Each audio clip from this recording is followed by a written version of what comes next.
Bonjour, merci de me recevoir sur votre chaîne. Aujourd'hui, j'ai interviewé Stanislas Rigaud et je me suis demandé qu'est-ce que Génération Z et d'où est né ce mouvement. C'est un mouvement qui a été lancé au moment des premières rumeurs. L'Express notamment avait fait un long papier pour expliquer les dessous d'une potentielle candidature. Stanislas s'est alors dit que si Éric Zemmour voulait être président de la République, il lui faudrait une structure. De fil en aiguille, on a pris de l'ampleur, et aujourd'hui la candidature étant l'un des sujets majeurs de cette rentrée politique, nous sommes évidemment extrêmement actifs. J'ai alors demandé à Stanislas si ce n'était pas trop compliqué d'animer un mouvement en faveur d'un homme non politique qui n'avait pas encore annoncé sa candidature. Forcément au début, quand on a commencé à le faire en mars ou en avril, les gens s'interrogeaient un peu sur les raisons de notre mouvement.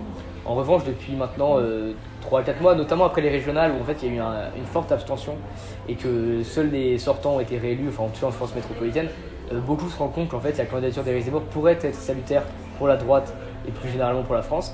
Et donc les gens, ça ne nous pose pas réellement de soucis. Et en plus, Éric Zemmour est quand même quelqu'un de médiatique, qui a sorti un livre à la rentrée, donc il a une actu permanente. Depuis que le polémiste a lancé sa campagne littéraire, Stanislas et les autres jeunes l'accompagnent partout. Mais est-ce qu'il les écoute ?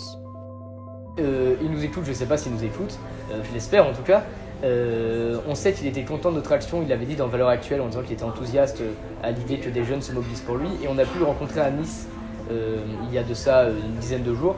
Et à cette occasion, on a pu un peu échanger. Voilà, il nous a dit qu'il était heureux de voir que des jeunes se mobilisaient pour sa potentielle candidature.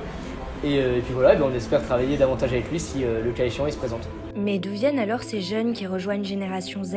On a aussi bien des militants issus de la droite dite républicaine, avec des militants plutôt sympathisants unis, etc., que des militants issus du Rassemblement national et des abstentionnistes. On a vraiment ces 3 grandes parties de gens qui nous rejoignent et c'est ce qui fait à mon avis la force du mouvement et son efficacité. C'est-à-dire qu'on a des gens qui ont soutenu aussi bien, je sais que certains ont soutenu d'ailleurs par exemple Valérie Pécresse pendant la campagne des régionales, d'autres ont soutenu Jordan Bardella, d'autres ne se sont même pas intéressés aux campagnes régionales, ils ne savaient même pas qu'il y avait une campagne régionale. Donc voilà, c'est compliqué de faire un portrait robot, en tout cas ils ont tous un point commun, c'est qu'ils se sont intéressés à un moment donné à la vie politique, notamment grâce à Éric Zemmour. Selon lui, Éric Zemmour a été pour beaucoup un vecteur de mobilisation intellectuelle important, d'où le nom Génération Z. Zemmour président, mais qui colle ces affiches que nous voyons partout à l'effigie de l'ancien éditorialiste de CNews ? C'est les Amis d'Éric Zemmour, donc c'est une association de financement qui finance ces affiches et nous on s'occupe de les coller, de les diffuser un peu partout en France.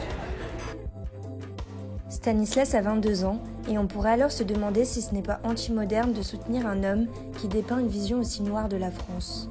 Écoutez, moi je vais vous dire, ça me dérange pas.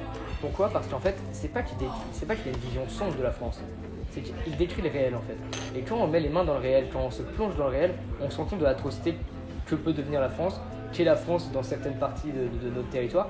Et c'est ça qui est inquiétant. Vous savez, il y a quand même en France actuellement entre 120 et 130 attaques d'hôpitaux par jour.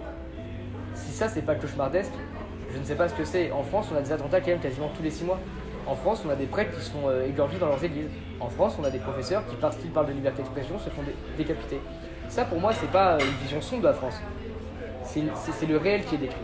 Et donc, en fait, je pense pas justement qu'Éric Zemmour soit quelqu'un de profondément pessimiste. Sinon, déjà, il ne parlerait pas de tout ça, il ne penserait pas à se présenter, parce que ça, il l'a dit, il dit qu'il se pose la question. Mais surtout, son livre, je sais pas si les téléspectateurs, les gens qui vont regarder cette vidéo, on peut le lire, mais le titre déjà est évocateur. On est passé du suicide français à la France n'a pas dit son dernier mot. Donc voilà, je pense qu'il y a une différence entre avoir une vision sombre et décrire le réel. Je pense qu'Éric Zemmour décrit le réel et que le but, s'il se présente, c'est d'apporter des solutions à ces diagnostics. Merci beaucoup Stanislas. Merci à vous.